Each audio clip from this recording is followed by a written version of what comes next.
এসেছি। তো আমার কাটিংটা মানে কাটিং নিয়ে প্রচুর ভয় ছিল। তো ম্যাম আমার কাটিংটা, আমার ক্লাসও অনেক মিস গেছে কাটিংয়ের ক্লাস, আর আমি এমনি কাটিংটা প্রচুর ভয় পেতাম, মানে মানে ভয়েতে মানে কাটিং যে করবো এটাই ভাবতে পারিনি। তো একদিন প্র্যাকটিস ক্লাসে আসলাম, তো ম্যাম ওদিনকে একটু বকলো। তো তারপরে গিয়ে ম্যামের যে ভিডিও করে দেয়, ভিডিওগুলো দেখলাম। তো ম্যাম ভিডিওগুলোতে মানে একদম প্রপারলি দেখিয়েছে, আমি সেটা দেখে আমি কাটিংটা শিখেছি। তো মানে আমার যে ক্লাস মিস গেছে তার জন্য আমার অসুবিধা হয়নি, ম্যাম ভিডিওটা দিয়েছে বলে। Thank you ma'am.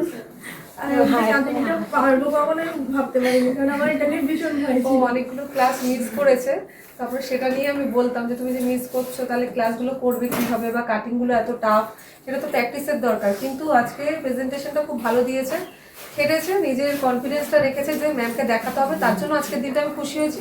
ভালো প্রেজেন্ট করেছে, সামনের দিন আরও ভালো কিছু করতে চাইছে, ও সামনের দিন এগোতে চাইছে যাতে আরও ভালো কিছু করতে পারুক, সেই আশীর্বাদ ভালোবাসা রইল। পুরোটাই শিখতে পেরেছি, মানে আমার কোনো কিছু বৃথা যায়নি, একদম পুরো মানে মানে কিছুই বাদ নেই। বিউটিশিয়ানের এখানে আসলে পুরোটাই মানে শিখতে পারবে সবাই, আমিও পুরোটাই এখানে এসে শিখতে পেরেছি। Thank you.